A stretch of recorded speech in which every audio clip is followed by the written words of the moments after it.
Donc, vous en avez certainement entendu parler depuis quelques temps, depuis maintenant 4-5 ans, on a effectivement des traitements antiviraux contre l'hépatite C qui sont extrêmement efficaces. Vous en avez entendu parler parce que ça fait couler beaucoup d'encre dans les médias du fait de leur coût. Ce sont des traitements qui durent, qui sont assez courts finalement, vous voyez ici, entre 8, 12 ou 24 semaines, mais avec un comprimé par jour qui coûte à environ 400 euros.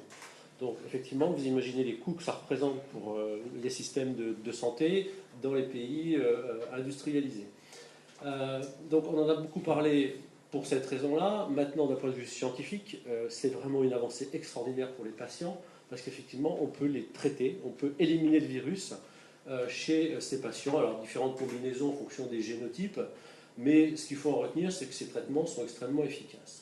Et de fait, on parle maintenant volontiers d'éradication de cette maladie, d'éradication de l'hépatite C. En fait, les choses ne sont pas si simples que ça.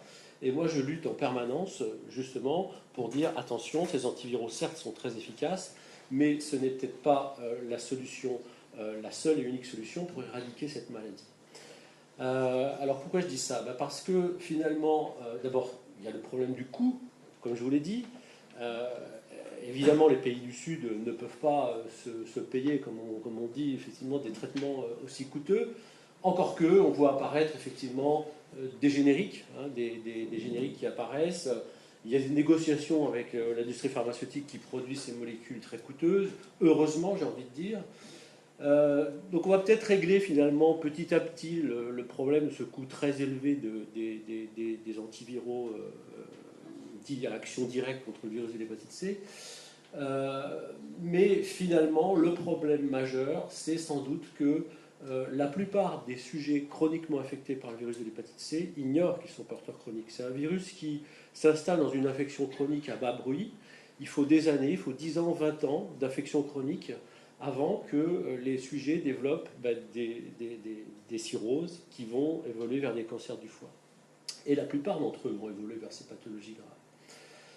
Donc le problème majeur de l'hépatite C, finalement, c'est que, évidemment, on a des traitements efficaces pour traiter les sujets, mais encore faut-il les avoir dépistés.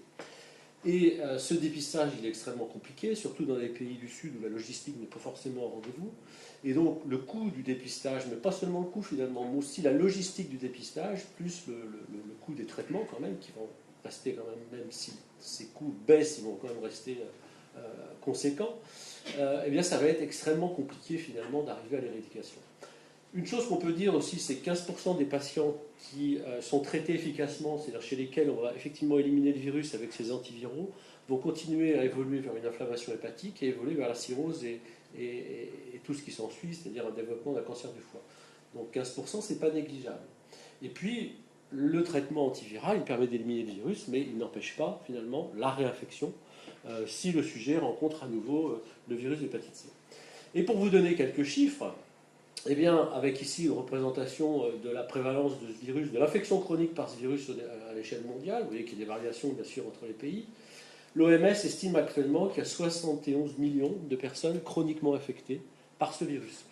À peu près le double, sans doute 140, 150, qui ont été en contact avec le virus de l'hépatite C, et à peu près la moitié, donc 70, 71 millions, qui sont des porteurs chroniques du virus et qui vont évoluer vers ces infections graves que sont la cirrhose et le cancer du foie.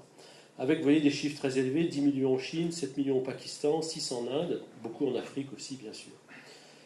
L'OMS estime qu'il y a 2 millions de nouvelles infections tous les ans. Alors, évidemment, la toxicomanie dans les pays du Nord, mais aussi des pratiques médicales mal contrôlées et les travailleurs de santé qui peuvent être exposés, bien sûr, à l'infection par le virus de l'hépatite C. Donc 2 millions, c'est pas rien, 2 millions de nouvelles infections tous les ans. Et l'OMS estime que pour arriver à éradiquer l'hépatite C, c'est l'objectif qu'on s'est fixé, c'est l'objectif qu'on lit partout lorsque on évoque ces nouvelles molécules antivirales capables d'éliminer le virus.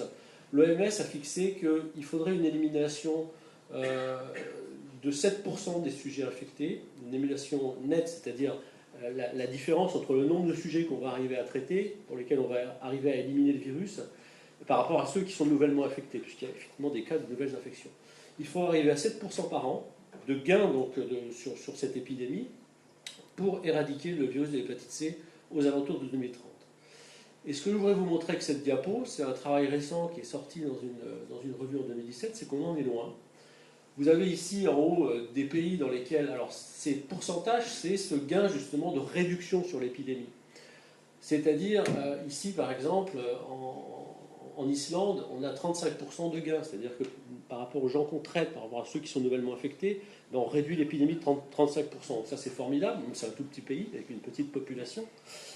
Il y a des pays avec des populations plus conséquentes comme le Japon, l'Australie, l'Égypte. Bon, c'est un petit cas à part parce que l'Égypte c'est le pays où il y a la plus forte prévalence contre le virus d'hépatite C et il y a eu des négociations avec les industriels pour traiter les porteurs chroniques, fort heureusement.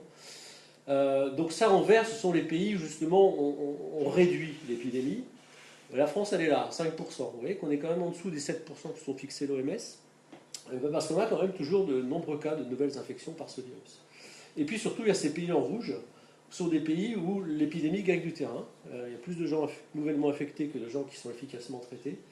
Avec surtout la Russie, des pays comme les États, les Emirates, le Kenya, des pays d'Europe centrale, beaucoup de pays d'Europe centrale où on a vraiment beaucoup de cas de nouvelles infections.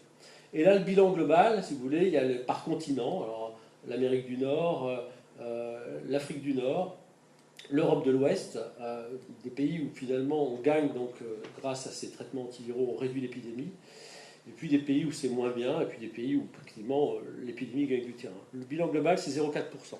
Donc 0,4% à l'échelle mondiale, on est loin des 7% qu'a fixé l'OMS pour éliminer le virus. Et donc à ce rythme-là, on n'arrivera pas à éliminer l'hépatite C, à l'éradiquer. Et donc c'est pour ça que nous, dans le laboratoire que je dirige, on se bat pour dire qu'il faut absolument continuer à travailler sur le développement d'un vaccin prophylactique qui pourra contribuer. Je ne dis pas que les antiviraux ne servent à rien, attention, c'est extrêmement important. Mais il faudra absolument à l'avenir avoir un vaccin prophylactique si on veut vraiment éradiquer cette maladie. Donc c'est une priorité médicale, j'espère que je vous ai convaincu, parce que c'est le meilleur moyen finalement, et peut-être même le seul, de finalement contrôler l'épidémie à l'échelle mondiale, et puis de réduire aussi, c'est quand même important, le coût des dépenses de santé.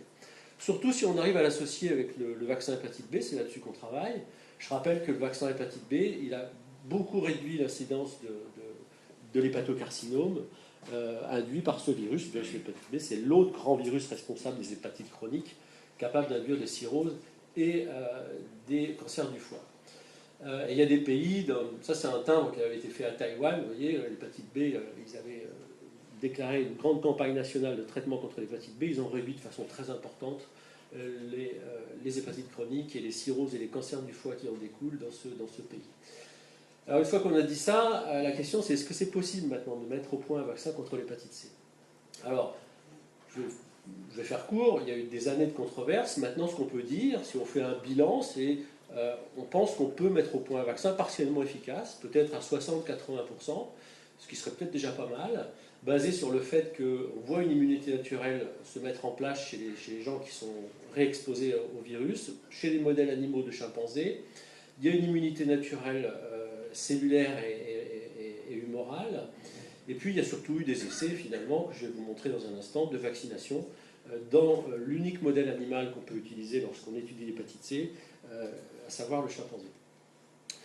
Donc pour vous faire un tout petit peu de virologie, c'est un virus qui est donc un virus ARN qui a une capside et deux protéines d'enveloppe qui s'appellent E1 E2 pour enveloppe, qui sont des protéines avec un seul domaine transmembranaire, et ça vous fait un virus enveloppé avec ces deux protéines de E1 E2 qui forment un hétérodimère.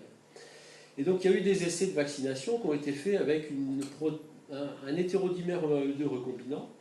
Ça a été fait par Michael Houghton, à l'époque chez Chiron. Michael Houghton, c'est le chercheur qui a identifié pour la première fois le virus de l'hépatite C, c'était à la fin des années 80.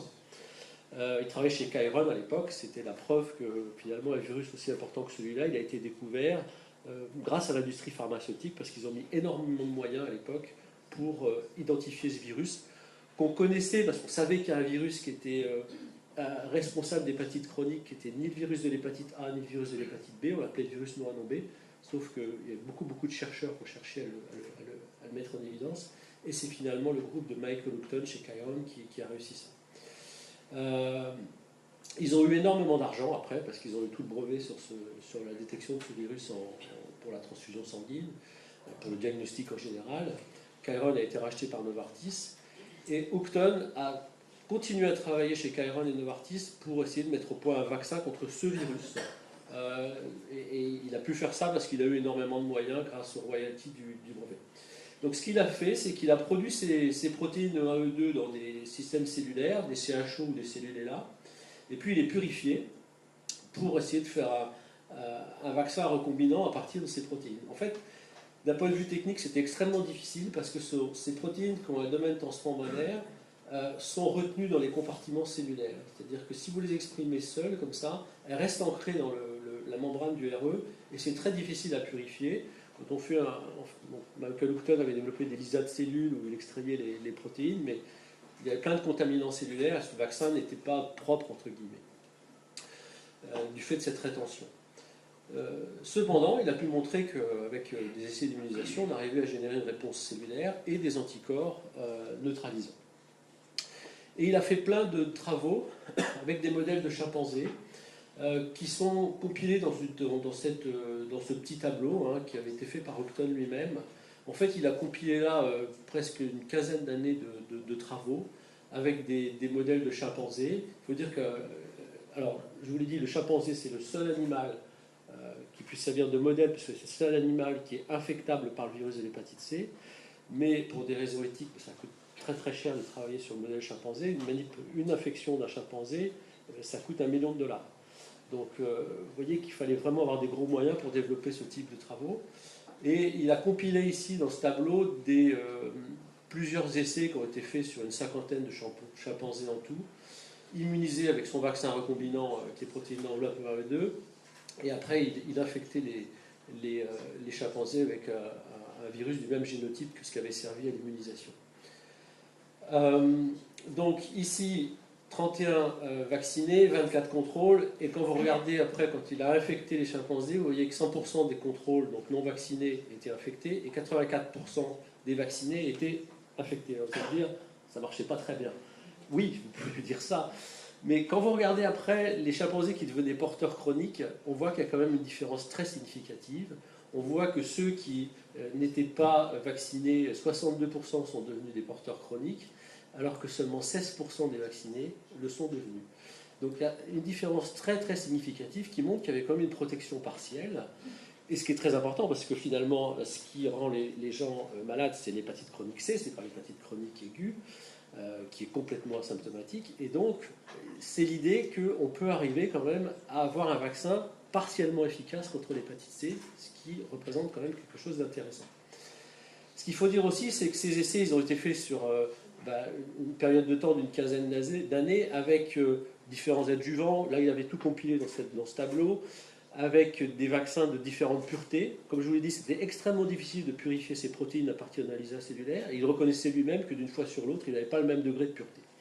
Donc c'est finalement un petit peu compliqué de les comparer. Et malgré tout, ça signifie quand même qu'on peut développer quelque chose de pertinent. Il a quand même été sur un essai de phase 1, grâce au soutien de Novartis à l'époque. Et donc ils ont immunisé une soixantaine de porteurs de volontaires, avec 4 injections. Ils ont montré que le vaccin était bien toléré, qu'il y avait une bonne réponse contre les protéines d'enveloppe, que ça induisait une bonne réponse lymphoproliférative. Et avec 20 microgrammes administrés en 3 fois, ils avaient 100% des sujets qui développaient des anticorps contre l'enveloppe du virus de l'hépatite C.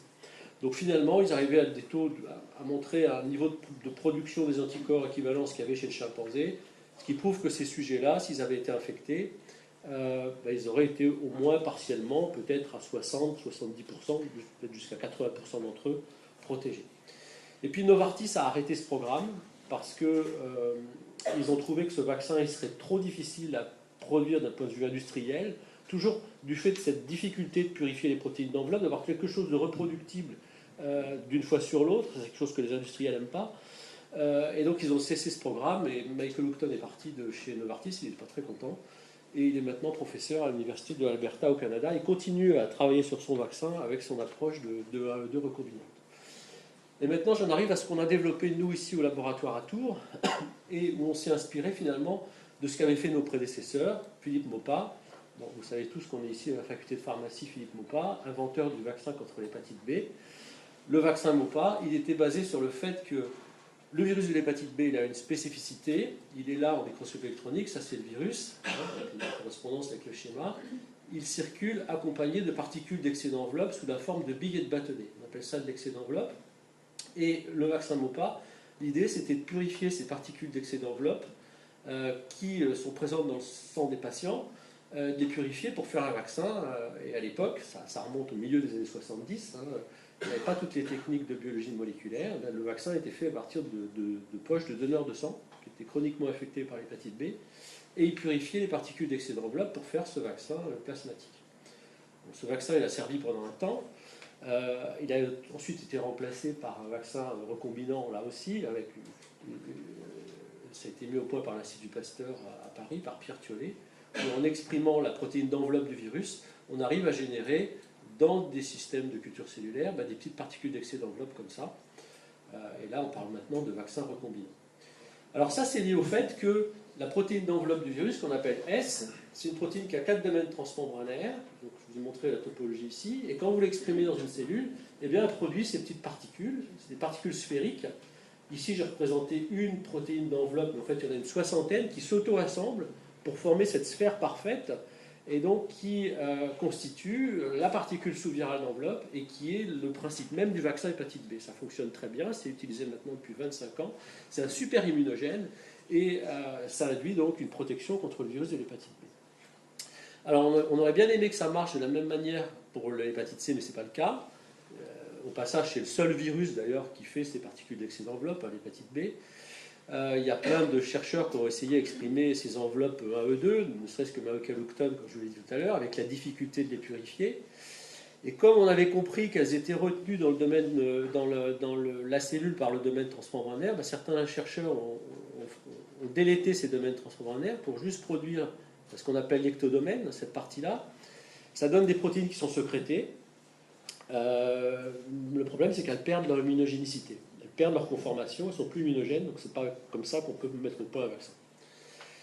Donc partant de ce constat-là, quand on a abordé cette question-là au laboratoire, et qu'on a vu donc l'importance de ce domaine transmembranaire, on a ce concept de vaccin hépatite B qui fait avec la protéine d'enveloppe du virus hépatite B, nous on a mis au point des protéines chimères. C'est-à-dire qu'on a substitué un domaine transmembranaire de l'enveloppe de l'hépatite B par le domaine transmembranaire de E1 ou de E2, vous voyez, pour faire une protéine chimère qu'on appelle E1S ou E2S, qui contient donc une grande partie de la protéine d'enveloppe de l'hépatite B, plus toute l'enveloppe E1 ou toute la protéine d'enveloppe E2 du virus de l'hépatite C.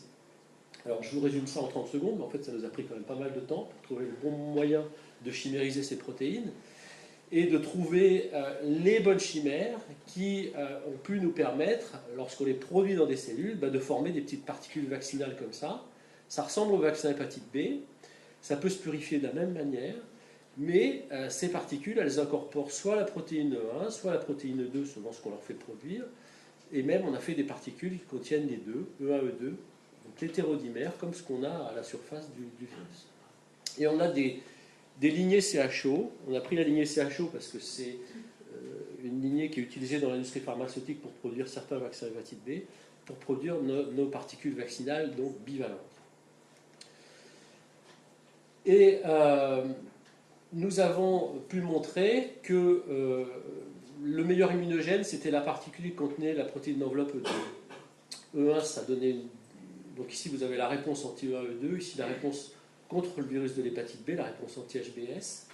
Ici, je vous montre juste une immunisation représentative, parce qu'on en a fait plein ici avec des modèles de lapins. On a fait des souris, on a fait des lapins, des hamsters.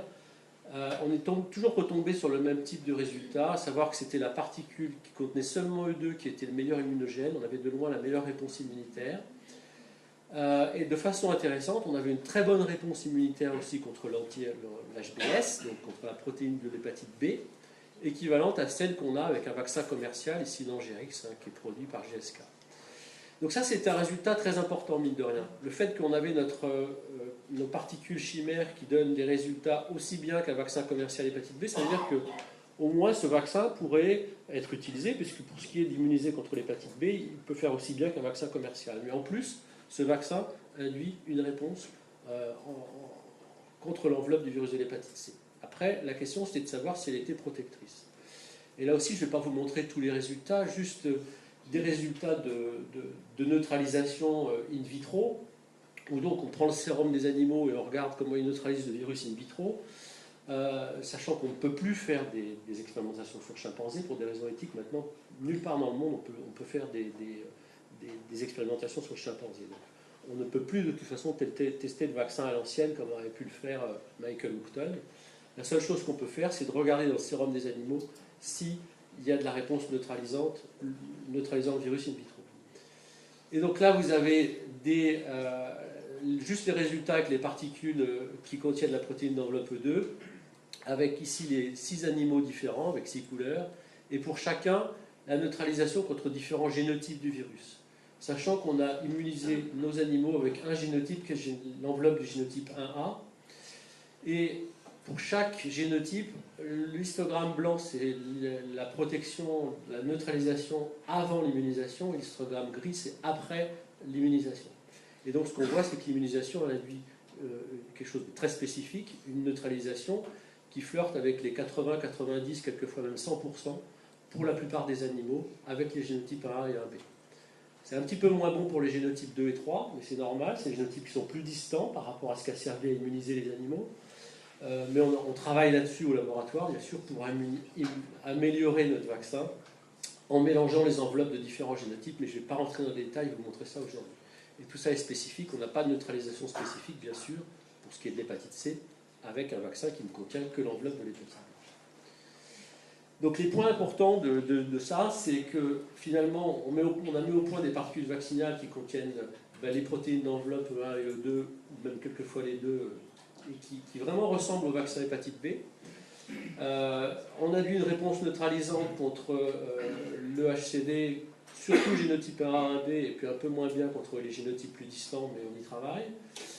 Ça, c'est un point très important, c'est que ce vaccin, il peut être produit avec les mêmes procédures industrielles que le vaccin hépatite B, ce qui peut faire gagner beaucoup de temps pour un industriel qui voudrait le développer, sachant que ces procédures, elles existent et elles fonctionnent en routine. Comme la réponse contre l'hépatite B elle est aussi bonne qu'avec un vaccin commercial, ce vaccin pourrait remplacer à terme les vaccins qui sont utilisés un peu partout dans le monde contre l'hépatite B, avec évidemment cette propriété additionnelle de protéger aussi contre l'hépatite C. Et puis le vaccin bivalent hépatite B, hépatite C, c'est un vaccin, on parle bien d'un vaccin prophylactique pour prévenir de l'infection, qui a du sens. On dit souvent que le vaccin hépatite B, c'est le premier vaccin contre le cancer. Ben oui, puisque c'est un vaccin qui protège contre un virus, le virus de l'hépatite B, qui induit le cancer du foie.